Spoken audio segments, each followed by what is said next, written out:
नमस्कार। आज के वीडियो में एक ऐसा विषय हम ले रहे हैं जो कि हम सब के लिए बहुत ही प्रासंगिक है। मुसीबत में मुस्कान, मुसीबत में हास्य। Laughter and smiling during bad days, during adversity. मनोवैज्ञानिक कहते हैं कि यदि इंसान खुश रहे, हंसे, तो कई बीमारियां खत्म हो जाती हैं। मन का प्रभाव हमारे शरीर पर पड़ता है, हम सब जानते हैं। पर आइए एक सच्ची घटना के बारे में बात करें। उस व्यक्ति का नाम था नॉर्मन कजिंस। विद्वान था और पढ़ने का बहुत शौक था, लिखता बहुत अच्छा था। प्रसिद्ध पत्रिका सैटरडे रिव्यू का संपादक था। 49 साल की उम्र में उसको एक ऐसा रोग हुआ जो बड़ा भयानक था, रूमेटॉइड आर्थराइटिस। उससे संबंधित एक रोग, हड्डियों का सिकुड़ना। इतना सिकुड़ना कि धीरे धीरे करके मानव का शरीर छोटा हो जाता है और फिर उसको उठा करके कुर्सी पर रखना पड़ता है और उसकी मृत्यु हो जाती है। 500 में से एक आदमी बचता था उन दिनों में। अब तो इस बीमारी से कोई मरता ही नहीं है, सब ठीक हो जाते हैं क्योंकि चिकित्सा विज्ञान में बहुत ही प्रगति हुई है। परंतु नॉर्मन कजिंस की हम बात करें तो ऐसे संकट में था जैसे उसको लगता था कि उसकी मौत तो हो ही जाएगी। वो चिंता करने लगा, परेशान होने लगा। उसके दोस्त एक डॉक्टर ने कहा, नॉर्मन तुम इतनी चिंता कर रहे हो, अगर करते जाओगे तो जल्दी मौत आएगी। भर्ती करा दिया उसको एक नर्सिंग होम में। पर डॉक्टर के शब्द गूंज रहे थे, नॉर्मन यही तुम चिंता करते रहे तो मौत जल्दी आ जाएगी। अंदर से एक आवाज आई, क्या खुश रहने से मेरी उम्र बढ़ सकती है? एक और आवाज आई, अब क्या रखा है, मृत्यु सामने है। दूसरी आवाज आई, नहीं, मुझे प्रयत्न करना होगा। उसे मनोविज्ञान का अध्ययन किया, खूब किताबें पढ़ता था वो, और उसने सोचा कि यदि मेरी चिंता करने से मेरी मृत्यु हो सकती है जल्दी, तो क्या मेरे खुश रहने से मेरी उम्र बढ़ नहीं सकती? बढ़ सकती है, चलो कोशिश करें। उसने नर्सिंग होम की नर्स को कहा, नर्स मैं अंदर से दरवाजा बंद कर रहा हूं कमरे का और जोर जोर से हंसूंगा, तुम ये मत समझना मैं पागल हो गया हूं। नॉर्मन हंसा, बम्बास्टिक लाफ्टर, बेली लाफ्टर। 15 मिनट हंसा, शरीर में दर्द, जकड़न।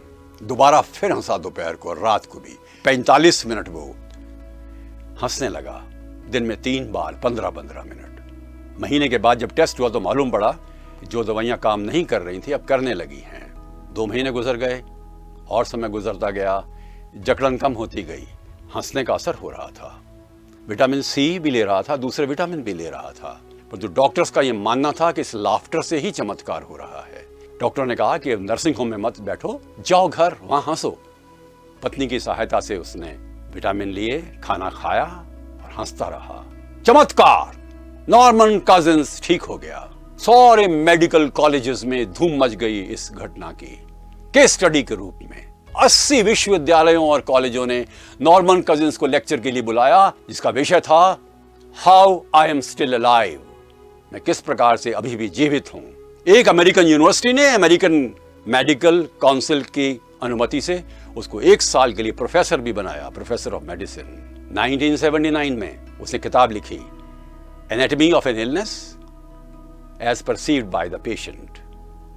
किताब की धूम मच गई, सब लोग उसको पढ़ने लगे और आज भी महत्वपूर्ण है। नॉर्मन कजिंस ने कई आर्टिकल्स लिखे, रीडर्स डाइजेस्ट में भी आते थे, साइकोलॉजी के मैगजीन्स में आते थे। उसका यह कहना था कि नकली हंसी से वही फायदा है जो असली हंसी से है। मन की प्रफुल्लता, उल्लास और आनंद से मानव के अंदर इस प्रकार की ऊर्जा आ जाती है, प्रतिरोधक क्षमता आ जाती है, इम्यूनिटी डेवलप हो जाती है कि बड़े से बड़े रोगों का सामना कर सकता है। नॉर्मन कजिंस उस बीमारी के कितने साल बाद तक जिंदा रहा। उसकी मृत्यु 1990 में हुई। 26 साल और जिंदा रहा, पूरी उम्र ली उसने। वो स्वस्थ था, उसको हार्ट की प्रॉब्लम भी एक बार हुई, किंतु वो भी उसने विजय प्राप्त कर ली अपने स्वयं के मनोबल से। अतः नंबर 1, हमें क्या सीखना चाहिए? चिंता नहीं करें। बीमारी हो, डॉक्टर से राय लें। मुसीबत आए, चाहे परीक्षा की हो, रिजल्ट की हो, जॉब की हो, परेशानी की हो, अपमान की हो, मुस्कुराएं, हंसें अपने भाग्य पर भी और चुनौती दें परिस्थितियों को कि मुकाबला किससे हो रहा है पता है? एक हंसने वाले इंसान से, मुस्कुराने वाले इंसान से।